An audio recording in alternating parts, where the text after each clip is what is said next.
Unable to take the beatings from her alcoholic husband any longer, the woman decided to try glassblowing to make a living, but her child kept crying, making it impossible for her to focus. She had to put her work on hold and pulled out a glass ball to calm the child, who quieted down right away. She took the plain, solid-colored ball and reworked it, painting it with white pigment, then grinding up scrap glass and sprinkling the powder over the surface. She ended up with a Christmas glass ball. This simple little craft piece opened up a whole new path for her. Mary lived in a poor and isolated mountain village, where glassblowing was strictly a man's trade. To cut down on household costs, she and her older sister often went up the mountain to gather firewood. One day, when the two sisters came home, they found their father hadn't lit the fire to work as he always did. Sensing something was off, they rushed inside and found he had died of severe tuberculosis. Their father had been the family's only source of income. With him gone, the two girls, who had no way to make a living, were left completely stranded. After the funeral, the house ran out of food entirely. A neighbor took pity on them and brought over some food and firewood. The two sisters quickly pulled themselves together and got busy with the daily grind of survival. The only thing left in the house were a few unsold glass pieces, now their sole source of money. To get by, the older sister, Una, decided she had to get married fast. Mary had spent years helping their father with glasswork and knew the whole blowing process by heart. She wanted to earn a living from this skill, but at that time and place, women doing glass blowing was not accepted at all, and Una shot down the idea immediately. Early the next morning, Una set off for town on an empty stomach, carrying the glassware to sell, loaded down with the heavy goods. She climbed over hills and walked through snow, making the long trek to town. But the shop owner used minor flaws in the bottle rims to drive the price way down. After the fees were taken out, what she got wasn't even enough to cover a meal. Not long after, a local workshop owner named Heimer reached out to Mary, saying he was indebted to her late father. He offered both sisters jobs at his workshop. Una knew Heimer was a cheapskate, but with no other choice, she and Mary went to work there. Mary was put on glass pattern design under the guidance of a senior worker. She quickly picked up the basic techniques and adapted to her new role. Una was assigned to packaging. The dull and rigid routine was hard for her to get used to, so she suggested a sorted boxing method, but not a single co-worker responded. The sisters' lives remained poor, but at least they no longer went hungry. The next day, Mary altered the petal pattern on a glass piece on her own. When Heimer saw it, he didn't lose his temper, only telling her not to go overboard with the design. On Una's side, seeing how slowly her co-workers were working, she took it upon herself to carry over boxes to help out. She had only stepped away from her station for a moment when Heimer caught her. He publicly yelled at her without even asking why, which only made Una resent him more. After some time sharpening her skills, Mary's drawing became much more polished, and she could handle all kinds of patterns on her own. But the two sisters' combined monthly income still wasn't enough to cover their basic needs, and Una started to resent how caught up Mary was in her drawing. When a child worker at the workshop burned his hand on hot glass, Una bandaged him up and publicly called Heimer out for coming down hard on a hard-working staff and kids, while letting the slackers do whatever they wanted. Heimer overheard this and blew up in a rage. He said he'd hired the sisters out of the kindness of his heart and wouldn't allow any employee to talk back or question him. Years of bottled-up anger and poverty finally pushed Una to quit the workshop for good. She left Mary and went to town on her own to look for work. Una applied for an assistant job at a shop her father used to work with. With her father's old ties and her own confidence, she landed the position. The shop owner offered her a solid salary, along with room and board. Looking at the clean and cozy staff dorm, Una smiled. With no sister around to hold her back, Mary began trying her hand at actual glass blowing. She practiced the whole night through, but in the end, all she made was a single glass ball. It was no bigger than an egg, but to her, that was still a step forward. After her sister left, Mary, now living alone, caught the eye of Thomas. That night, Thomas brought a glass bowl he had made himself to Mary's house. He used the pretext of discussing glasswork to slowly get closer to her. Mary didn't notice anything unusual. When she bent her head to study the intricate patterns on the bowl, Thomas suddenly revealed his true intentions. In the next moment, he forcefully pressed Mary onto the table and assaulted her. Meanwhile, Mary's sister, Una, was at work receiving special attention from her boss. The boss not only ate lunch at the same table with her, but also gave her extra money to buy well-fitting clothes. This kind of treatment was not available to ordinary employees, new to the workforce. Una didn't notice any malice from those around her. She used the money to buy a new dress for herself and secretly bought a set of paints for her sister without telling her boss. The next day, Una wore her new dress to work. Her refreshed appearance pleased her boss greatly. Later, Yuna returned home briefly, and Mary did not tell anyone about being assaulted. The colored paints her sister brought temporarily eased Mary's inner pain after long hours of practice. Mary's glass designs became increasingly unique. Yuna brought one of Mary's glass bowls to show others, and it immediately caught the eye of a businessman. Yuna's boss set the price at 12 yuan on the spot and sold the bowl to the businessman. Yuna felt reluctant, but she didn't stop the sale. The money was equivalent to a week's wages. After the deal, the boss asked Yuna to purchase a batch of the same type of glass bowls, pressed by work. Yuna had no choice but to go home and discuss it with Mary.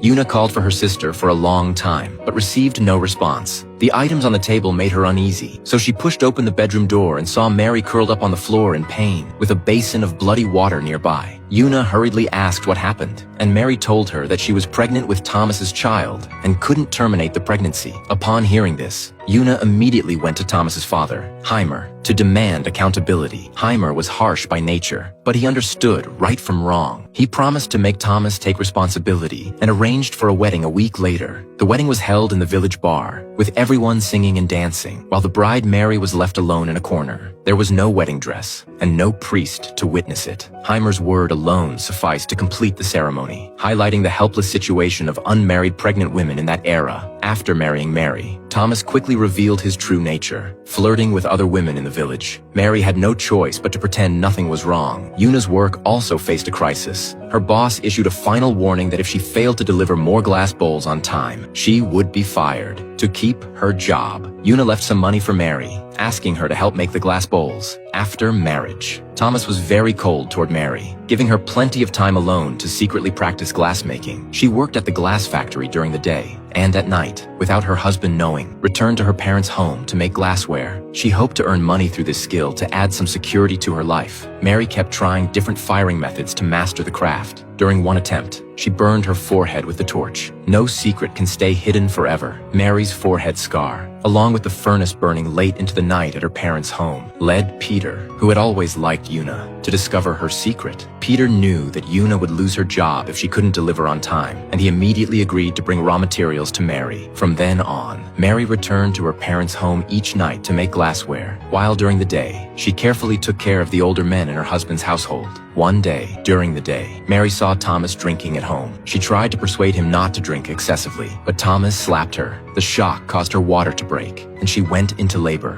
giving birth to a healthy baby. Heimer rushed over, excited to hold his grandson, but when he learned it was a granddaughter, his joy instantly vanished. For Mary, however, the child was a precious gift. The baby's arrival healed all the pain in her life and inspired new creativity. The once plain glass balls, carefully polished and decorated by Mary, became delicate, sparkling Christmas ornaments, bringing a new turning point to her life. Mary frequently returned to her parents' home with her child to make glassware, which completely tested Thomas's patience. He violently attacked Mary while she held the baby. For the first time, the abused Mary chose to resist. She clutched her child tightly and fled from the home that had caused her endless harm. Seeing the marks on her sister's face, Yuna understood what had happened. She took out some money for Mary and helped her settle nearby. The boss happened to witness this scene. Although he appeared to be helping, he was actually extremely controlling. He scolded Yuna for leaving her post without permission. Yuna explained she had only been gone for half an hour. The boss felt his authority had been challenged and violently assaulted Yuna on the spot, even sexually abusing her. Yuna, covered in injuries, tried to return home, but collapsed on the roadside from exhaustion. Peter, passing by, found her and rescued her in time. Seeing her sister battered, Mary took all the blame upon herself. Yuna just sat there in shock. It wasn't until Peter returned to the shop to retrieve Yuna's things and confronted the abusive boss that Yuna finally broke down and cried. The next morning, Yuna went out to hang the bedding in the sun and began facing life again. Mary learned from her mentor that an American businessman who bought glass bowls was staying at the town's inn and looking for new Christmas products. Mary seized the opportunity, packed her glass bowls, left her daughter with Yuna, and went alone to meet the businessman. Mary quickly found the American businessman. Before she could introduce herself, her boss suddenly appeared, standing between them. He lied to the businessman, claiming Mary was a local fraud. The businessman noticed the glass bowls on the table. Mary explained on the spot that she had made all the bowls herself. The boss claimed all the products belonged to him, saying Mary was just selling them on his behalf. Mary presented matching fruit bowls and design sketches, completely disproving the boss's claim. The boss could no longer argue and kept urging the businessman to sign a contract immediately. The businessman refused to sign without checking and requested to see the production process firsthand. He then followed Mary back to the village by carriage. On the way, Mary explained how she had started making glassware to support herself. The businessman admired Mary greatly and saw qualities in her beyond those of ordinary women, because making the glass fruit bowls was complicated and could not be done quickly. Mary simplified the process and created a small glass ball, painting white patterns on it and adding silver powder, making a fully transparent Christmas ornament. The businessman, seeing the ornament at first glance, knew this was exactly the Christmas decoration he wanted. After agreeing on the delivery schedule, Mary signed the cooperation contract. With Yuna's help, batch production progressed steadily. Just as the products were about to be completed, Mary's husband, Thomas, arrived. Seeing Mary making glassware, he immediately tried to force her back home. Mary told Thomas that this was her home now. Thomas became angry at her resistance. Yuna stepped forward and scolded Thomas to leave. Thomas spat threats and left alone. That night, Thomas brought people to surround the sisters' home. They smashed doors and windows and forced the sisters to leave. Most of the glassware they had worked hard to make was broken or damaged. Heimer arrived in time to stop Thomas's violent actions and drove away everyone causing trouble. He still wanted to prevent Mary from making glassware. Mary promised him she would not compete for business. After a moment's thought, Heimer accepted Mary's offer of reconciliation. After Thomas and his group destroyed the property, fewer than 200 Christmas glass balls remained intact. With less than a week until the delivery deadline, the situation was very difficult. Peter took the initiative to rally the villagers, and the neighbors were willing to help Mary. With everyone's assistance, Mary completed all the orders on time. When the businessman's assistant came to pick up the goods, everything was intact. Mary crossed out her husband's name on the delivery slip and wrote her own name. She also gave the businessman a heart-shaped pendant as a keepsake. On Christmas night, Mary received a telegram from the American businessman. He had seen new business potential in the heart-shaped pendant and placed another order with Mary, requesting 1,500 pendants to be delivered before Valentine's Day. Mary and Yuna shared the joy together when a car arrived, and the American businessman personally came to the town. After long struggles and hardships, Mary welcomed a completely new life.